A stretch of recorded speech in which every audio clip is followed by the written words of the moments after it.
Welcome to the Western Bell podcast series, with talks on traditional spiritual teaching and its application in the world today. The intention of the series is to offer something useful for those who are drawn to study themselves and engage practice on the spiritual path. New talks are posted twice each month. The content of the talks is for informational purposes only, and not to provide any kind of counseling, medical, or professional advice. This podcast is titled, Storytelling is a Core Competency of Spiritual Practice. The talk was given by Rick Lewis on March 1st, 2025 via Zoom. Rick is a national speaker and author of 7 Rules You Were Born to Break, The Perfection of Nothing, You Have the Right to Remain Silent, and other books. In this talk, he discusses the process that led him from being a successful performer and corporate event speaker to the business of hosting an online writing program. He says that the stories we have about ourselves have profound implications for what happens in our lives, and describes the immersive experience he has had in facing his own stories that are obstacles to engaging life and work with passion. Rick notes that human beings are designed to learn from problems, and that the biggest and most worthwhile problem we can take on is the spiritual path, which is about how to counter the story of separation. He speaks about how human beings are neurologically wired to think in stories, and how telling our stories can be a way to study ourselves and to develop connection and compassion for ourselves and others. Rick also discusses the important parts of storytelling. Toward the end of the presentation, he responds to questions about spiritual teachers and his own teacher, Lee Lozowick. If there is benefit in this talk for you, please consider sharing the link to it or writing a review on social media or on one of the podcast platforms. Rick Lewis. Well, thank you for coming, everybody. I've been an entertainer, performer, and speaker for all my life. Ever since I did theater when I was a kid, that blended into professional theater, which turned into street performing, which turned into professional speaking for corporate events. I've been kind of addicted to performance my whole life. I'm a performer junkie. My story is that if I don't perform, I don't deserve to exist. So somewhere along the line, the story that got matched up in my mind is you better sing for your supper. Make them laugh, impress people somehow, make them happy. So I'm a very performative personality. So that took the form of literally being a performer for most of my life. And then when COVID hit in 2020, I had just moved into a house and the last piece of furniture had not touched the floor when I saw this little news announcement about this virus out of China that was starting to spread. And I'm like, oh, that doesn't sound good. Within about 2 weeks, maybe 3 weeks of seeing that announcement, I had an entire year's worth of speaking gigs wiped off the calendar. I had spent 30 years working my way up to becoming a corporate presenter and speaker, making really good money doing that and feeling successful and like a badass because companies would fly me all over the country on their dime to go to corporate events and speak to them. So this was my gig. And I was traveling a lot. I was on the road about a third of the year. And so COVID hit and I just got phone call after phone call. We're postponing, we're canceling. And within a couple of weeks, I had nothing, absolutely nothing on my calendar. We had just signed a mortgage for a wonderful, beautiful, brand new house that we loved that I now had no business owning. The bank looked at my last 5 years as a speaker and went, woohoo, let's go for it. Sure, we'll give you a loan. And then I'm sitting there in this beautiful house with nothing, no way of covering the mortgage except some savings we had. Very unexpected. And so I'm sitting there without any work and no prospect of any, because this is what I've been doing for a long, long time. And I started feeling kind of odd. After a couple of weeks of just being home, I went, I wonder when the last time I was home this many days in a row. And I went back and I looked at my calendar and realized I had not been in any one place for more than 3 weeks in over 40 years as an entertainer and a performer. My needs for attention exceeded any particular zip code. So I had to actually go find more people than were available to me locally to fulfill my need for attention. So I was traveling all the time, and then I was home and started feeling really weird, like withdrawal symptoms of like, who am I? What am I doing here if I'm not out there performing in front of someone or entertaining? So I remember going out to the mailbox to collect the mail, and I pulled a stack of letters out and the usual flyers that you get as addressed to occupant. And one of them was for a window blind company. And there was a picture of a family looking through the blinds, family in a home. And I burst into tears. I'm sobbing at this flyer, this window blind flyer. I'm like, what is going on with me? I realized that I had not had continuity of place in my life for 40 years. My way of reinforcing who am I, what am I doing here involved traveling, being in front of audiences, and it opened something up in me emotionally that I had been paving over. The road warrior mode was a kind of armor that I had on. And that all started falling apart. Pieces started coming off the armor, and it wasn't pretty. I was just a mess. I didn't know what I was doing. And then within a few months, I was like, that's it. I'm never going on the road again. I had no idea what I'd been missing in terms of continuity of relationship with my wife, with my son, with myself. It was very dramatic feeling. And so then as the months wore on, because of course COVID was a pretty long stint, the bank account was just draining out in one direction, steadily toward the bottom. We eventually depleted the life savings I had put aside because it was 2.5 years before I'd get my next gig again, because the meeting industry was basically completely devastated. So the upshot of all this was I realized I was tied to a profession that wasn't the best thing for me. I love being in front of audiences. I love entertaining and inspiring people, but the travel part of it, I needed another option. So I started trying to decide, well, what can I do? How could I make income of some other kind? And so I started trying to figure out an online business of some kind. And I've written a number of books. I've done a lot of corporate training. So I'm like, okay, I'll do some kind of online business so I don't have to travel and I have some source of steady income that will see me through if these kind of things happen in future. And so I started writing, and I love to write. I've written my whole life, but I never have taken myself seriously as I've never thought of myself as a writer. I love stories. I love communicating with people. But I started writing on Medium, a blog site called Medium. So I started posting on Medium a whole bunch and loved doing that. I'm like, okay, I'm going to get some kind of online business going. And I had all these ideas for an online business, but being online was filling me with anxiety as well. Not having direct face to face contact with people was very unnerving for me because now I'm performing in a way, I'm making myself visible as a writer, but I don't know what people are thinking or what the judgments are or what kind of feedback I'm getting. So that was unnerving for me. I started getting a little bit of traction with a few things, but nothing really took off.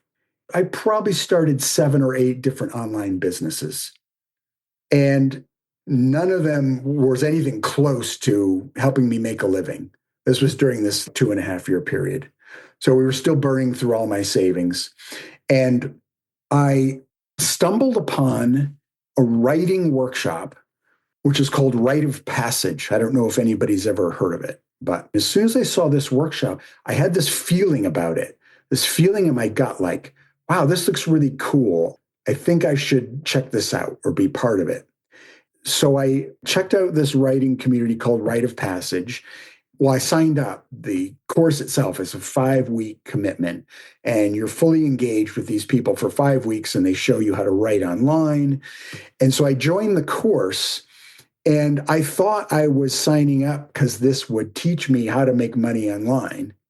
And within about 3 days of starting the course, I realized that the possibility there for me to learn was how to actually be in relationship with other human beings because I didn't know how to do that. What I knew how to do was perform. I know how to be on stage and go, ta-da, and then go away. Like most of my gigs are me on stage, I do my thing, and I run away to my hotel room and I don't see anybody.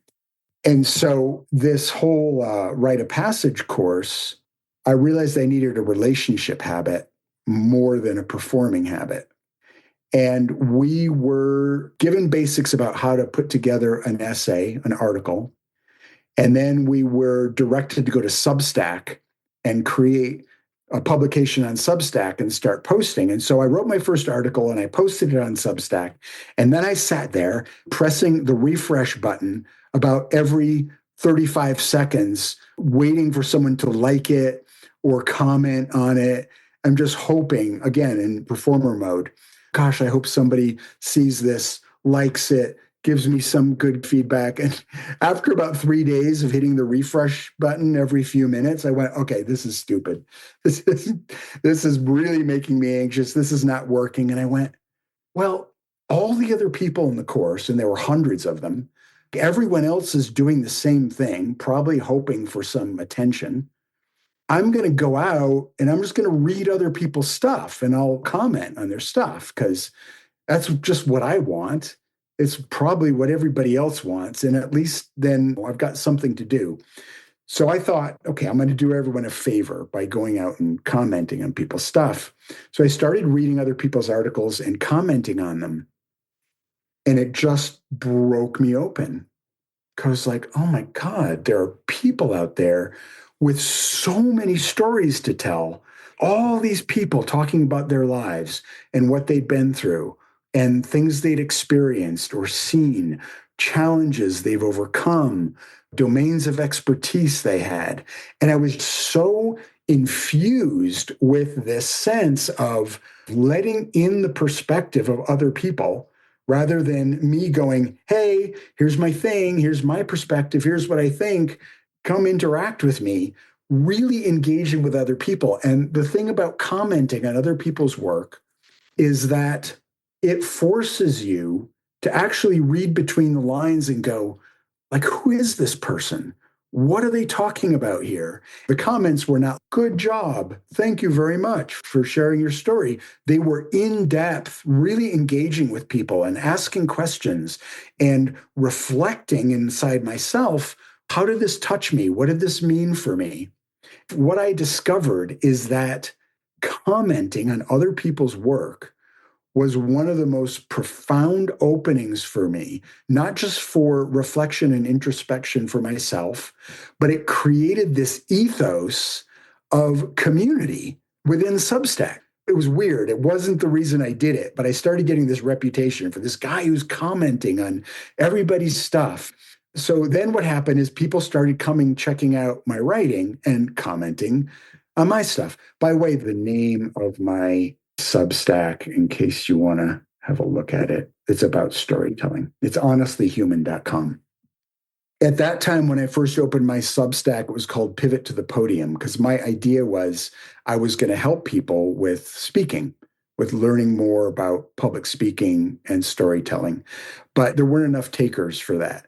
There weren't enough people who were interested in becoming a speaker.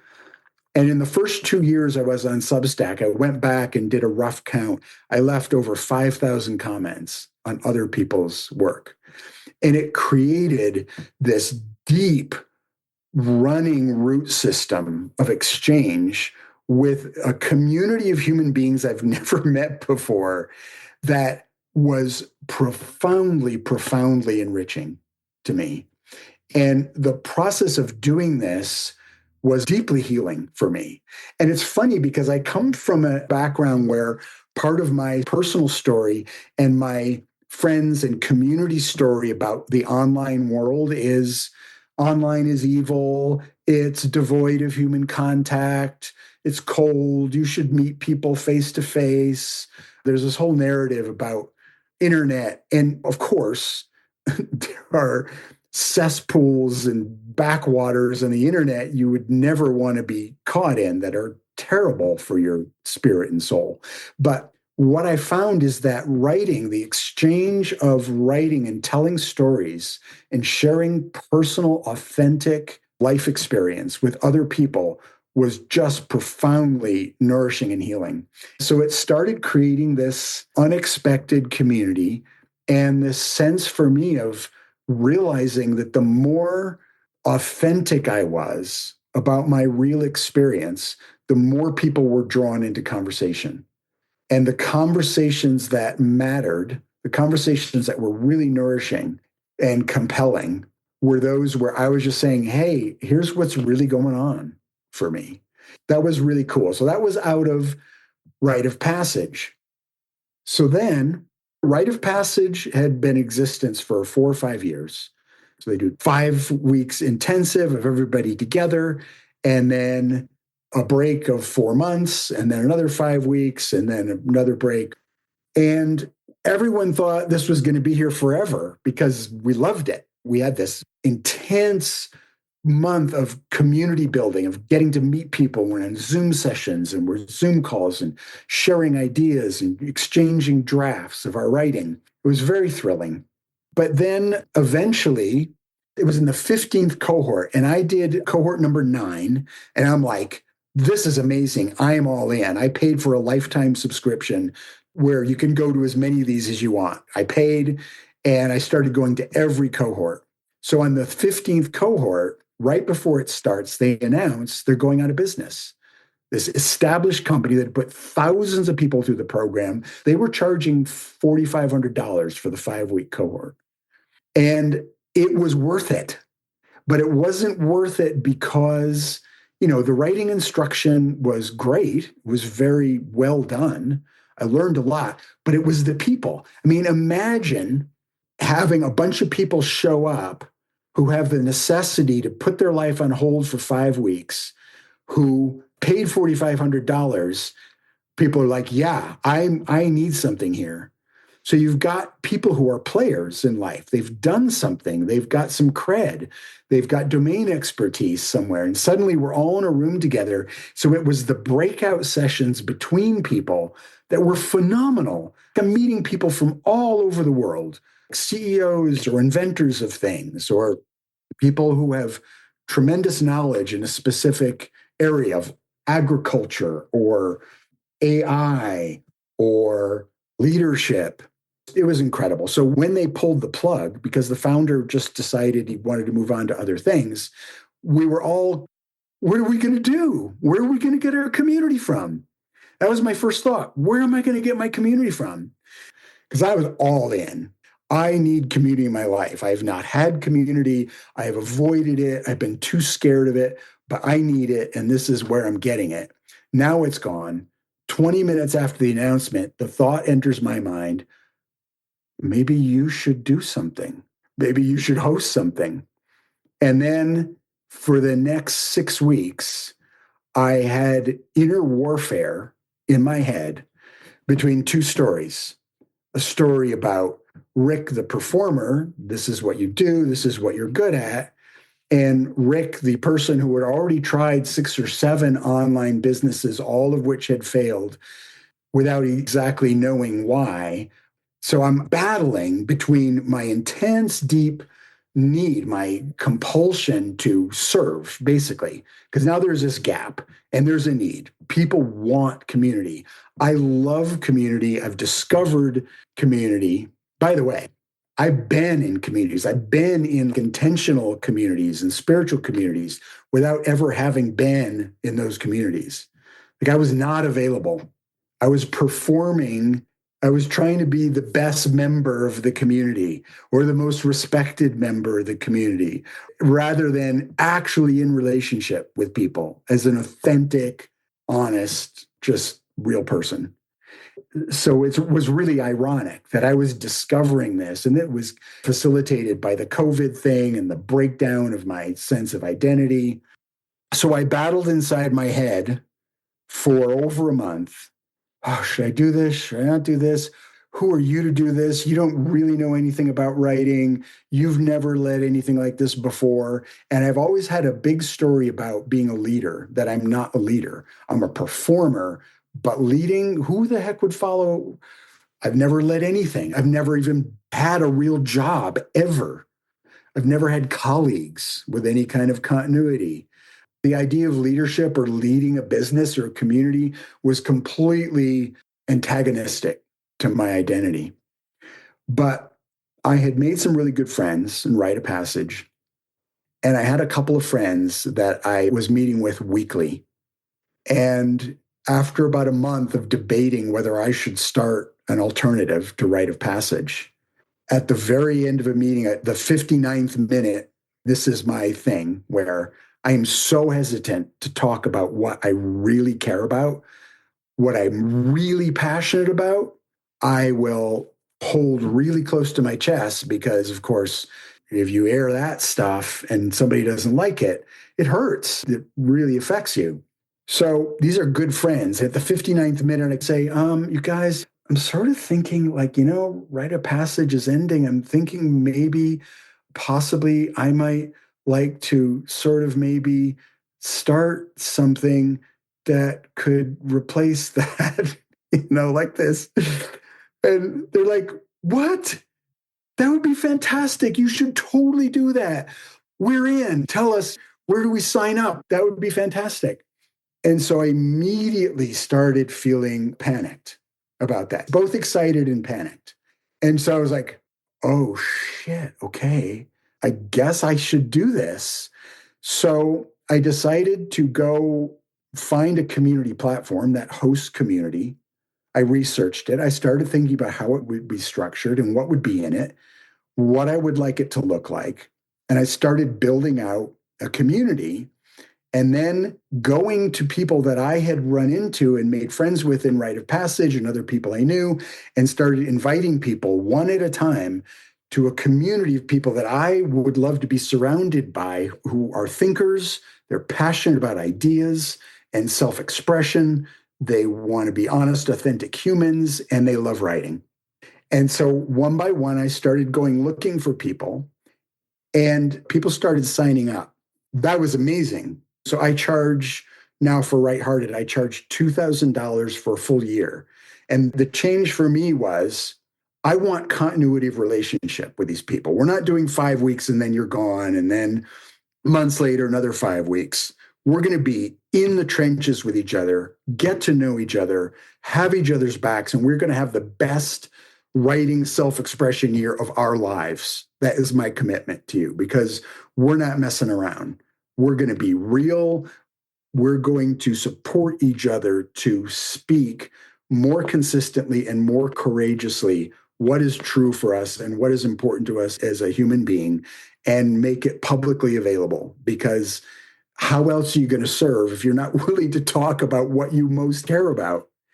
So here I am preaching that line. What I most care about is the human connection and the kind of connection I'm experiencing through Rite of Passage. And now I'm going to host it. Now I've put up my hand and said, I'm the leader of this community and I'm going to host it. People started signing up, and I started getting super excited and terrified. Like, how the hell am I going to do this? And the moment I opened doors, I was like half expecting everyone's just going to like go, give me my money back. You have no idea what you're doing. I don't like this.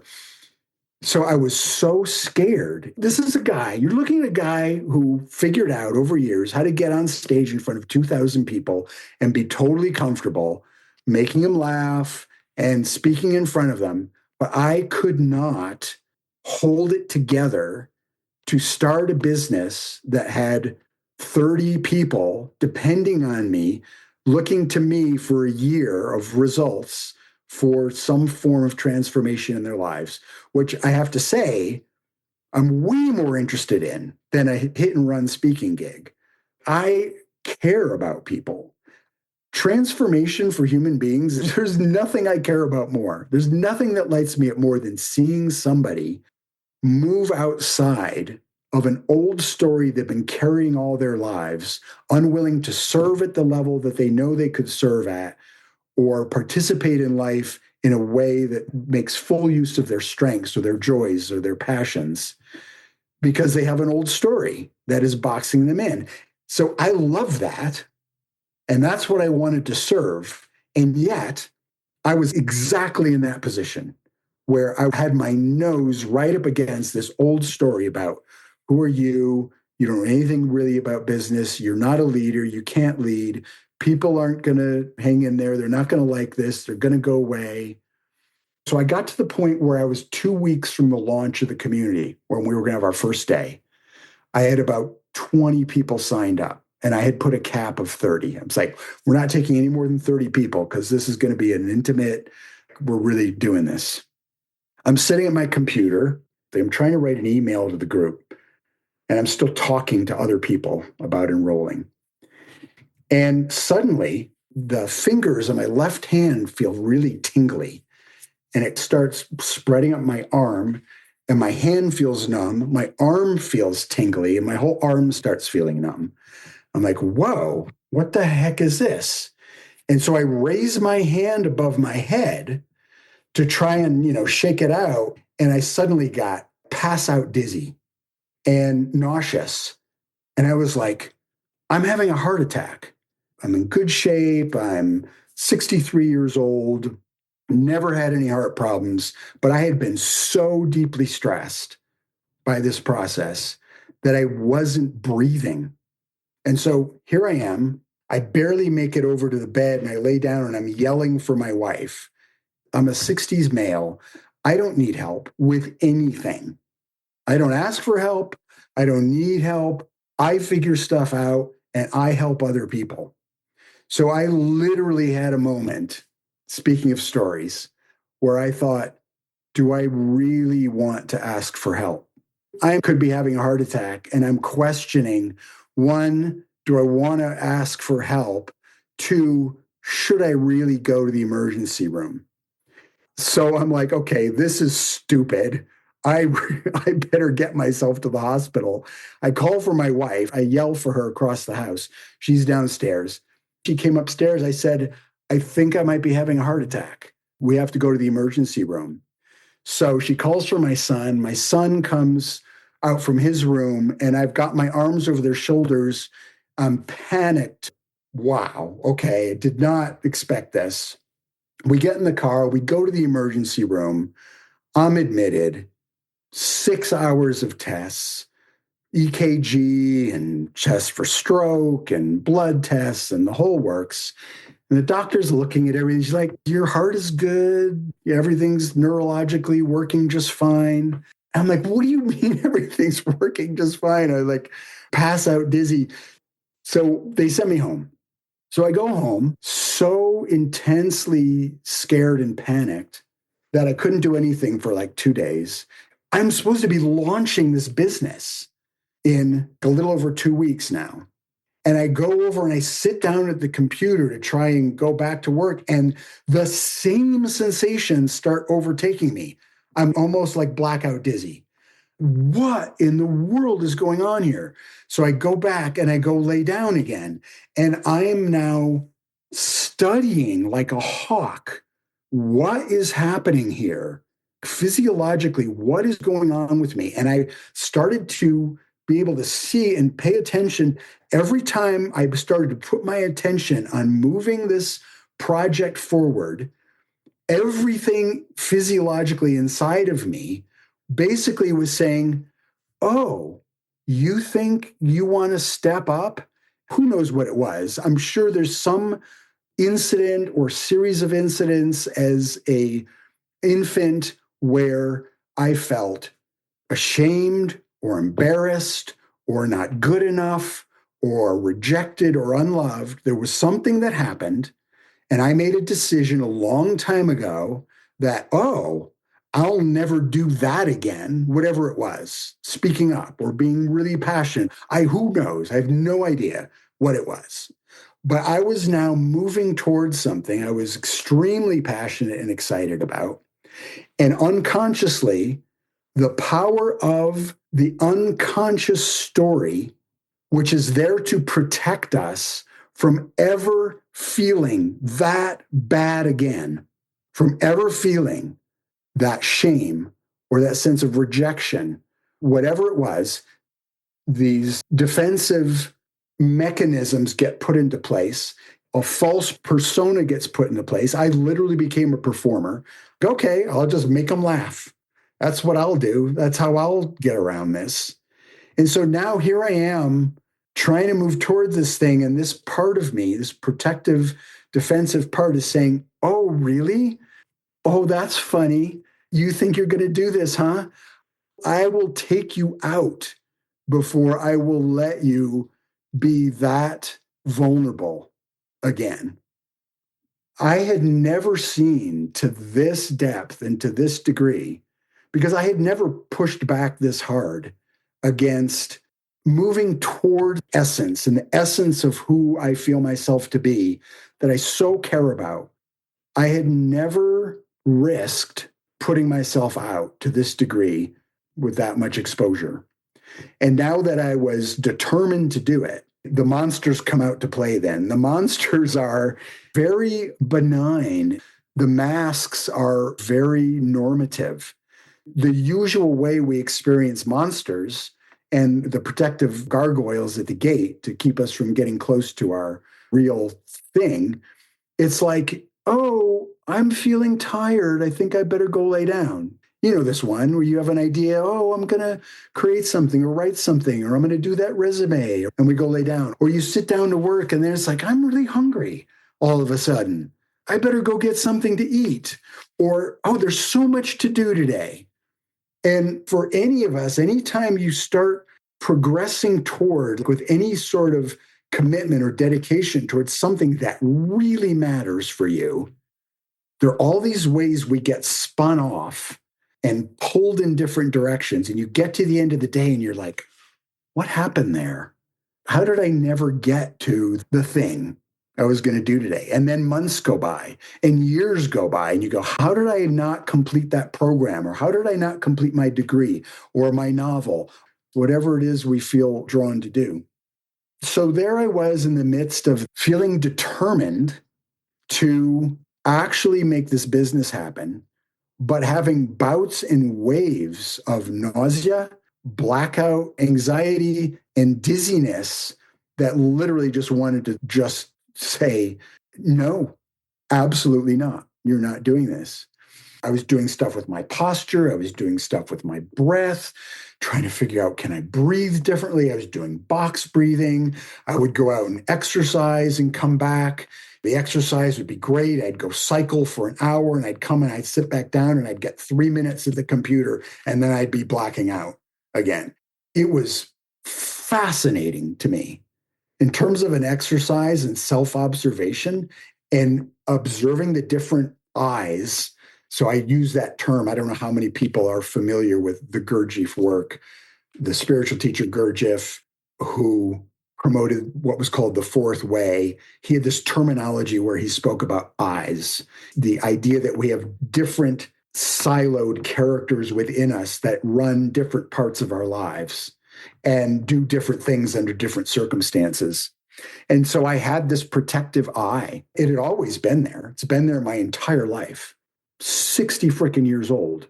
And I've found ways to skate around this terrified part, this part of terrified of really showing up in my deep passion and really just care for people. That's what's at the base for it. I really care about people, but that's too scary. So I was going back and forth trying to find any way I could to get even a few minutes at the computer so I could actually contact people and get more people signed up, and thinking, this is crazy. There's no way this can work because I can't even function doing this. I may have to pull the plug and tell everyone, sorry, I just can't do it. So I was having panic attacks. That's what they were. And I didn't figure that out until about 2 weeks in. I literally didn't put the dots together. And part of the panic attacks was this sense of overwhelming dread and doom. My heart would be pounding and I'd be feeling all this anxiety along with this doom. And so what that kept translating to is I literally kept thinking that I was going to have a heart attack, that I was about to experience heart failure and I was going to die. And I still have that going on. Maybe mid-November was when I had the first panic attack. Here we are in February, end of February. I am going to make a living this year by running this community. I'll be supporting myself this year, running a community that I absolutely love. I am ecstatic about what I get to do with this group of people all around writing, personal expression through writing. And since I launched beginning of January, it's been 8 weeks of navigating through and around panic attacks, which I am still having, but I'm getting to know the territory and the signs and the signals to the point where I can navigate through it. I'm telling you, I have a 45-year dedicated daily meditation practice that never touched this. Have you ever seen a tree that was planted right near a fence or a telephone pole and they grow around it? They literally accommodate the obstacle in order to exist. I'm convinced that human beings are extremely capable of this, and that most everyone fashions a life that is obedient to our deepest fears and limitations. And I see this all the time with people, and the work I've done with professional development is that you have these people, they have everything you would call success: money, good position in a company, great house, kids, family, the nice car, the whole thing. And they're like unhappy people. Most people have some very unfulfilled stuff going on. And most of us, I believe, find a way to exist by fashioning an alternate persona that honors these fears unconsciously and fashions a way to be in the world that allows them to exist without triggering this panic, this terror of facing formative, significant failures in our life. Knowing that you were giving this talk, I listened to an audio tape on storytelling and was somewhat disappointed in it because it was about learning how to tell a good story. And it seems like you're talking about relationship, not storytelling so much. So, are you saying that telling our own story, what is real for us, is a core competency of spiritual practice? Because otherwise, we keep that to ourselves and aren't open to challenges that come to us. Yes, absolutely. And in some circles, in some traditional spiritual paths, the highest expression of one's spirituality would be in order to be able to serve what's wanted and needed. The thing is, we're out in life, we're out here living in the world, and there's stuff happening all the time. There's wanted and needed stuff, God knows, all over the place. But we can only respond to a sliver of that need because our sense of who we are, who we can be, how we can show up is constrained by these stories. And the stories are hidden, and the stories will be hidden until you challenge them with action that's responsive to external needs. And it's not until you actually say yes and commit to, okay, I'm going to try and respond to these needs, that you run up face to face with the story. You'll be panicked. You'll be afraid. You'll have voices that say, you're not the person to be doing this. You'll get into conflict with people. All sorts of stuff comes up. It's at that level. So, in terms of spiritual practice and spiritual development, it is literally these stories that we nurture and hold in terms of identity One of the highest principles or aims of most spiritual traditions is to challenge the story of separation, to challenge the story of I'm a separate from you, you are separate from me, and always will be. So, as long as these stories persist and are allowed to remain unchallenged, the degree to which we can serve can only be accommodated by the small segment of permission we've been given for how we can show up in a comfort zone, in a safety zone. So a bunch of people get together in a spiritual community and go, we're going to become enlightened and we're going to serve humanity. This thing called spirituality is so real. It's so tactile. It's so practical. It's about our daily lives and relationships with other human beings. And so, what I saw myself do in the realm of spiritual materialism, wow, great, let's meditate, let's study the texts, let's chant, let's think rainbows and light. But the real deal, the real stuff means, can I be in open, full, complete, unconditional relationship with other human beings and serve them as they are? That's the real deal. And that is very, very difficult to do when you have stories in place that are telling you you are not safe doing anything other than sitting behind your computer or being the smart guy who's a know it all who always has the answer, or the tough guy who doesn't have any feelings and doesn't have any needs, or the nice girl who's always got a smile on her face and is always accommodating of everybody. These are stories that have profound implications for what actually happens in our lives. So, the storytelling that I'm advocating and leading in the community is where we literally self observe and watch ourselves throughout a day. And then we come together, and I've got prompts. I'll give you an example of a recent prompt. So, we do what I call story gyms. We come together, and I give everyone a prompt, and then we share a memory of something that fits the prompt. One example is share a story about a time you desperately wanted someone's attention and what you did to try and get it. So just think about that for a second. Think about a time you desperately wanted someone's attention and what you did to try and get it.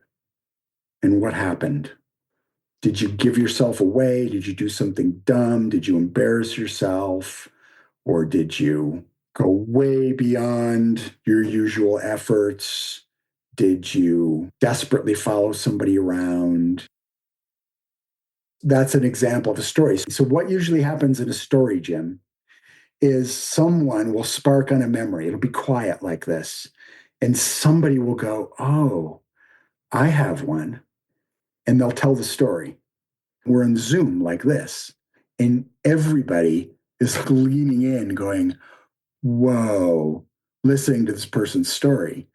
And then by the time they're done, someone else goes, I have a story that reminded me of a time when blah, blah, blah. And it starts to popcorn like this until we're all now relating and sharing these life experiences that were formative for us, or even things that happened recently. But what it is a form of self observation exercise. Like 2 days ago in a U-Haul, I was so worried about making a light that I almost hit two pedestrians in a crosswalk. My son was with me. We went through and I saw them at the last minute. I felt terrible. And we turned around and the pedestrians were now walking right next to my truck. I'm standing there. I put the window down. And I'm like, I am so sorry. I did not see you there. I'm inattentive. I'm looking out for myself. These are things that happen. And we tell these stories and we break down what was really going on. The process of telling a story about a time when you've been unconscious or reactive or under the influence of a limiting persona. The reason this is so essential for spiritual practice is this is the only way to study the enemy. The enemy is the unconscious pattern that will just run its number automatically on us every single time. When you stop and you go back and you tell the story of how it happened and what you always do when you're playing Monopoly, how you will always get plugged in and get aggressive with your 5-year-old kids while you're playing, or whatever it is that goes on. When you tell the story in detail, the next time you're in that situation, you have mapped out the enemy territory in a way that gives you this much of an edge to do something different the next time. So you're being specific about how you feel, the look on your face, how you feel inside. And this doesn't just go for weaknesses or places where you are not showing up as your best self. It goes for places where you're giving yourself away and you're not rising up in your strengths, or when you're missing opportunities because you're too scared to raise your hand when an opportunity is given to you to show up. So we just tell stories about all these kinds of life circumstances where real stuff is going on for us, but the stories are paired with challenges. So I have a whole bunch of challenges, and they're little things, little challenges people are given to just try this in the course of your day. Start 3 sentences today with the words I love, and complete the sentences by sharing something that you really care about with other people, and see what happens. And then we come together and tell stories. So the storytelling process is about getting to know ourselves, getting to know the stories that are running us, telling the stories in detail. So the next time we're in that situation, we've mapped out the terrain and we know what's coming and we have an opportunity to do something different. But that's all at the hinayana level. So if you think of Buddhism, we've got hinayana, mahayana, and vajrayana. Hinayana is the solo path where you're like doing your own intense practices for your own benefit and gain. Mahayana is about service to other people, and vajrayana is about transformation, big transformation. And everything I'm talking to you about is at the hinayana level. Storytelling, how it helps for self observation, getting to know who you are, getting to actually be able to practice and show up in a different way in your life. But the cool thing is, when you share those stories with other people, you've instantly got a Mahayana thread introduced where human beings are connecting. You're creating a sangha of human beings together, and people are learning from each other, and you're experiencing empathy and compassion for other people, empathy and compassion for yourself, because you're like, oh my God, I'm such a human. I'm such a silly human. I do ridiculous things. I defend myself when there's no reason to defend myself. And I discount other people. So I think this practice of storytelling can feed all these levels of spiritual practice, all the way from the beginning to the end of the path. I don't know what it is about storytelling. I don't understand it. I think storytelling is magical. It's a realm of magic. Human beings are wired to think in terms of stories. We literally think in story. And I stumbled on this thing because I was going, what happens in the brain when we're telling stories or listening to stories? And I started doing this research. So when a conflict or a problem or a point of tension is introduced, cortisol gets released into the bloodstream, because cortisol is designed to let you know, hey, you need to pay attention right now. This is important. So if someone comes up to you and says, I'm having a conflict or I'm having a problem, and they start telling you the story, you pay attention, because your nervous system is telling you, oh, conflict means this is important. You need to get this information. So cortisol arises in relationship to tension, problem, or conflict. Oxytocin is released when you start talking about people, because that's the bonding neurochemistry. Dopamine is released when you get specific about senses. So in storytelling, when you're talking about place, sensory detail, smells, colors, dopamine gets released. And endorphins are released when there's a big surprise or an aha or a transformation or a revelation of some kind. So cortisol, oxytocin, dopamine, and endorphin. So I'm like, oh, that spells code. And then I figured out problem, people, place, perspective. So if you want to tell a story that helps you remember what's important and encode into your memory something that's going to be useful for the future, or relay that to somebody else, just include problem, people, place, and perspective in your storytelling. You will trigger 4 powerful neurochemicals that are literally designed to help people maintain attention.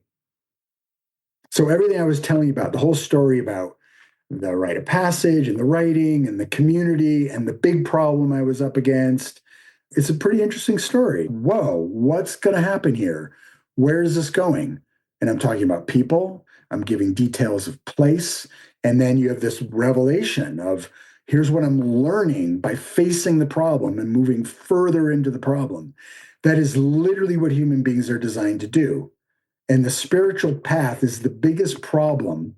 It's the biggest, most worthwhile human problem we could take on, which is how do I counter the story of separation? How do I take a stand against the story of separation such that I can find my way to feel a depth of connection with myself and with other human beings?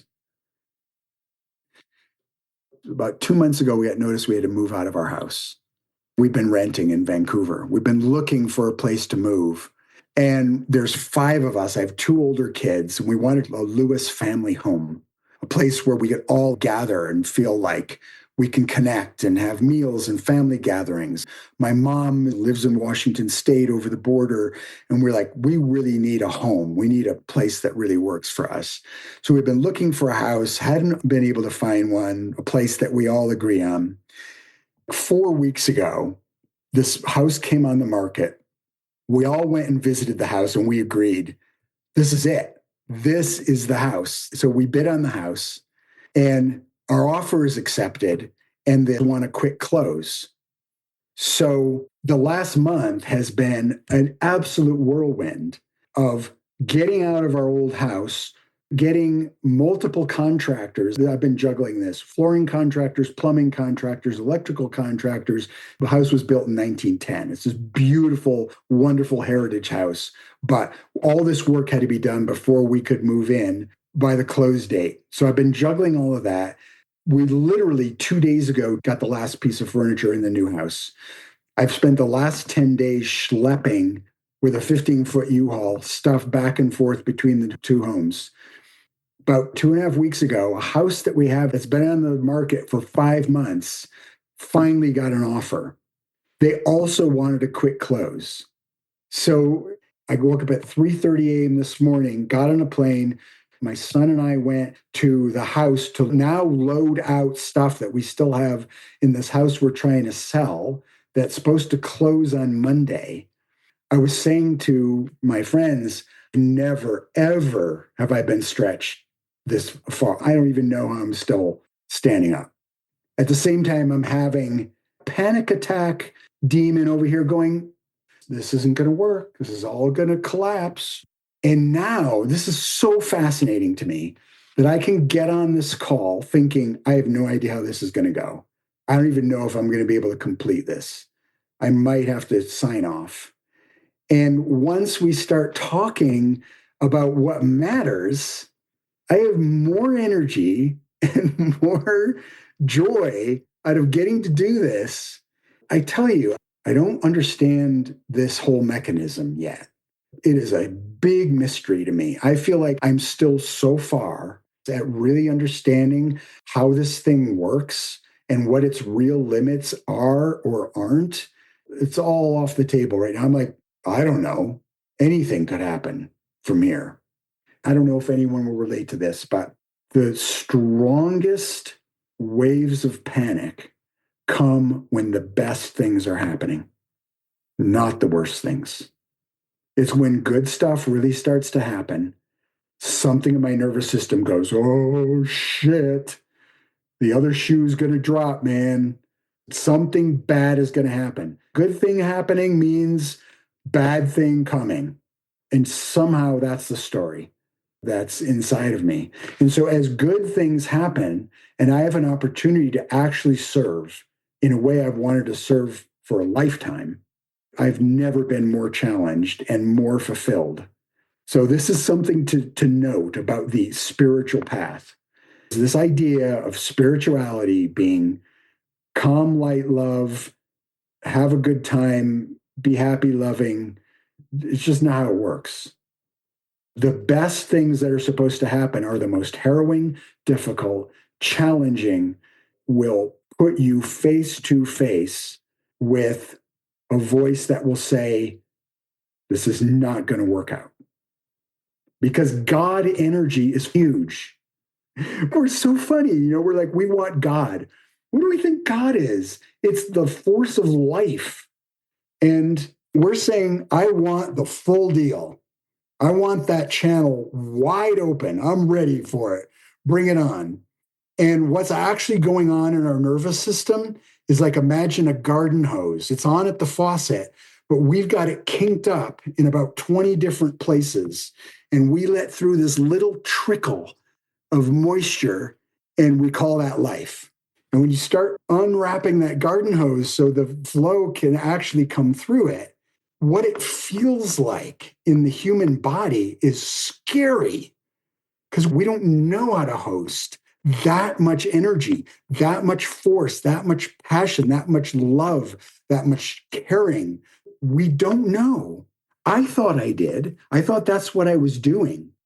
But when it actually starts happening, you're like, oh shit, I had no clue.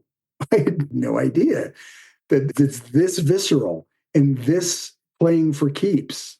It's not messing around. So the stories are important as a way of mapping because we're literally carving a path back to our prefrontal cortex in the midst of reactive limbic system tendencies. We get reactive, we feel under threat, and we spend most of our time with the amygdala firing, the limbic system in full throw. And then what happens when you're in that state neurologically is you have no critical thinking skills. You can't think clearly. You can't make clear decisions. Storytelling is like having a machete in the jungle of your reactivity and being able to carve a pathway to your prefrontal cortex so you can remember your aim, what it is you're here to do, and actually take reasonable, intelligent steps in that direction in the face of voices saying, you're going to die. The building's on fire. Go away. Go to sleep. Go get a drink. Freak out. Start a fight with somebody. I've found that it's one thing to acknowledge a story that I have within myself, and another thing to share that with another person, to be vulnerable enough to express that or a major piece about that to another person. Yeah. Something about coming out of myself, of my own bubble, is important in that respect. Yeah, absolutely. I think that is the actual definition of Sangha, a safe place to tell our story. To me, that's what Sangha is right now. It's a sanctuary where we have safety to be authentically human. And it's funny, because it's very difficult, especially in a spiritual community, because if we've come together in a spiritual community, the unspoken conversation is we're here to be spiritual. We're here to have it together. We're here to be the people who have the light, not the people who are descending into the dark or admitting our darkness. So, right off the bat, there's got to be some intention, some sourcing of the space in a way that allows for that degree of vulnerability and authenticity. And to me, I'm redefining leadership as whoever's willing to be most authentic about their humanness. To me, that's leading right now. Was Lee like that? Absolutely. 100%. That's so rare. That didn't stop us from trying to be the perfect spiritual students. So it didn't stop me anyway. Yeah, he's got so many amazing stories that he would tell on himself. He was absolutely authentic. I find that often when I'm telling a story of my coming to some awareness or going through some difficulty, it's very easy to get so caught in the emotion of my own story that I become a storyteller in the sense of moving toward performance rather than authenticity or getting lost in it myself. A story is such a multifaceted word and such a multifaceted set of actions. Our ancestors lived by telling stories and passed on everything of value. How do we make these distinctions, especially when we're using stories as a spiritual practice? Yeah. The distinctions come from the practice of storytelling, from the practice of sharing. Because then you'll start noticing, oh, every time I tell this story, I get weepy and teary and I start crying and I lose myself and I'm actually entering a child state in the process of trying to relay this story. And if you tell it over and over again, eventually there'll be a little bit more witness and a little bit more adult state each time, and you'll be able to tell it with a degree of clarity without becoming identified with the child state. Because that sounds like that's what you were talking about. But that's very fascinating because when we start telling the story, these various eyes that we have, I've noticed a lot. I'll tell stories. I've been telling a lot of stories for a long time, but I tend to get extremely grandiose, as you could see. It's like everything is, it's like drama. There's a part of me, there's an I in me, which when I'm not a little bit in control of that, it takes over the space and it's not useful because then I lose my clarity and I'm no longer relaying things that are useful to people who are listening.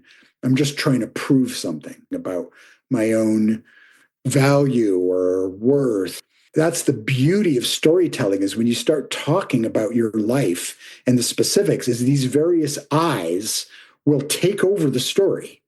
You'll be the complainer, or you'll be the whiner, or you'll be the grandiose little kid, or the weepy, scared little kid.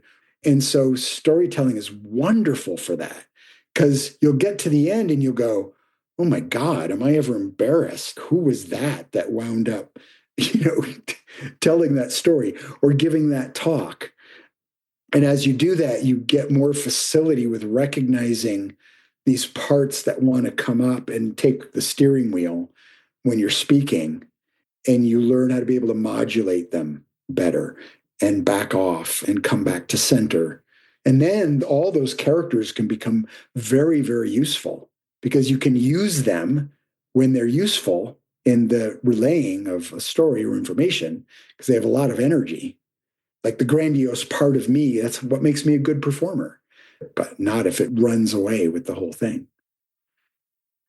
Not always, but usually performers tend to be extroverts, not necessarily actors. But I think there's a big difference between how people who are extroverts tell their stories and those who are introverts who tell their stories. And maybe those of the introverts may feel more authentic because they don't do that much.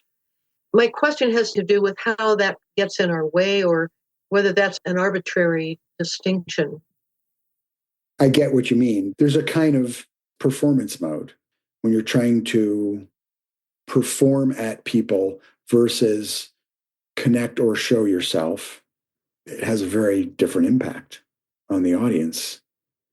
Yeah, I think people who aren't necessarily performers actually have a certain kind of advantage when it comes to the kind of storytelling I'm talking about. If you don't have a personality that has the compulsion to impress or overwhelm or overpower a group or space or prove something, you're quite ahead of the game in terms of being able to use storytelling the way I'm describing. The thing I'm thinking of, tell me if I've got this right or wrong, it sounds, if I'm hearing you correctly, that Lee was prepared to be totally vulnerable, totally honest, totally authentic, And I'm contrasting that with my teacher of 30 years. I think he was always needing to be the authority, to be that open. I think he probably would have felt that as opening the possibility of his authority and reputation being undermined.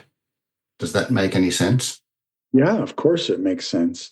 And just for everyone on the call, I don't know if everyone is familiar with Lee Loswick, who was a spiritual teacher, who was my teacher. And I don't know who his teacher is, and you don't need to say who it was because we all know and have been in the proximity of people who have a need to be in a position of authority and attempt to maintain that authority with a lack of vulnerability rather than the adoption of vulnerability. And the difference is quite profound, for sure. And Lee, my teacher, used to say, you'll know a teacher by the teacher's students. And if you look at the culture that surrounds the teacher and how people are relating with them, the culture will tend to follow the lead of the teacher's manner or persona. So I don't know how it was in your community or if there was an actual community surrounding your teacher, but it tends to be that the culture that forms around the teacher, the temperature of vulnerability or the degree of vulnerability or authenticity, that tone is probably set by the leader. Totally, 100%. What you're saying about the impact of the teacher's style on the community is very, very true, very patent. Yeah. I had something I wanted to ask about and speak to, which is this idea of having a listening for authenticity. It's more rare than not that I'm willing to be really authentic in my social life relative to people I go and see here and there and family members and that sort of thing, because a lot of times there just doesn't seem to be a listening for authenticity in terms of acceptance of that true authenticity. And so you gave an example of coming into this writing group and understanding immediately that there was an opportunity for this listening. I err on the side of caution relative to that. And I wonder if you can say a few words about that in terms of the value of risking past the knowledge that there is no listening for authenticity and being authentic anyway. Can you speak to that? It's only a 74-minute answer. 74-minute answer. So you guys, you ready? What I did for a long, long time is say, oh, the world out there, people are not respectful, they're not sensitive, they're not particularly kind or receptive. No way, I'm not sharing myself. And I realized when I got into this writing group, oh, I am going to wait forever. See, the writing group was about self-expression. And so I noticed myself in the writing group not speaking up, not raising my hand. I'm like, oh, this will never happen. What the opportunity is to go first. The opportunity is to be the first one to share authentically, regardless of what people have a listening for. And then I quickly discovered that actually, to my great surprise, most of humanity actually has a tremendous capacity and hunger and thirst for listening to authenticity if I'm willing to go first. And it's my lack of acceptance of these parts of me. It's my own lack of listening and respect for these parts of myself that I'm projecting onto other people that had me holding back all this time. Hey, that wasn't 74 minutes. Hey, Rick, thanks for doing this after getting up at 3:30 this morning. Oh, thank you so much, everyone, for coming and having a place to be able to talk about this. It's just what I care about. So thank you for caring about it with me.